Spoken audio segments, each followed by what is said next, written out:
একটা জিনিস খেয়াল করছেন আপনারা, আমগো বাংলাদেশের ইতিহাস সৃষ্টি করে গেছে এবার।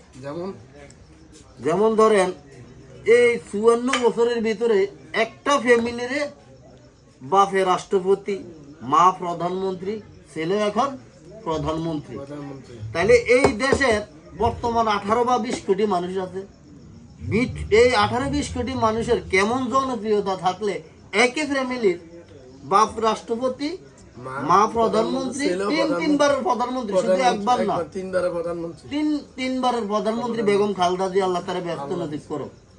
এখন আবার যিনি 15 বছর মনে করেন যে লন্ডনে ছিল, তার কেমন জনপ্রিয়তা, এবং তৎকালীন শেখ হাসিনা তার একটা ভিডিও পর্যন্ত তার মনে করেন যে কি রিলিজ করতে দেয় না, প্রচার করতে দেয় না বাংলাদেশে।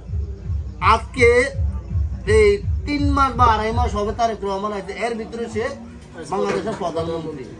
যাক, আমরা বাংলাদেশের প্রধানমন্ত্রী হিসাবে জনাব তারেক রহমান যেন আমাদের আশা আকাঙ্ক্ষা ভালো রাখে, মনের আশা পূরণ করে। উনি যেমন বলেছেন প্রতিটা নিরীহ মানুষকে একটা করে ফ্যামিলি কার্ড দিবে এবং একটা করে কৃষি কার্ড দিব। কার্ড মাঠ এগুলো পরে দেখ, আগে দেশের নিয়ন্ত্রণটা আনুক। যেমন দ্রব্য মূল্য নিয়ন্ত্রণ করুক, যেমন ওই যে চাঁদাবাজি বন্ধ করুক, তারপরে যে সিন্ডিকেট বন্ধ করুক, স্কুলের শিক্ষা ব্যবস্থা ভালো করুক। আপনি কি করেন? আপনার কোনো কথা আসেনি? আমরা যেগুলো কইছি আপনি কি একমত নেই?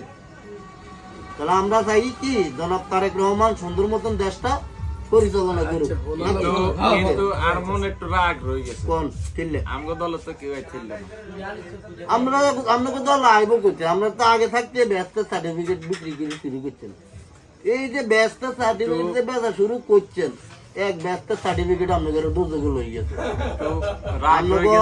আপনার রাগ না, মানুষ অনেডি খায় না, মানুষের দ্বারা অনেডি চলে না। ব্যস্ত সার্টিফিকেট বেচতে বেচতে বেচতে বেচতে আল্লাহ করে দুজকের দ্বার পান্তে লই গেছে। অতএব আপনারা শিকার যান। এসব নামাজে তো আমাদের টাইমটা শেষ হয়ে গেছে, 15 মিনিট হয়েছে। কত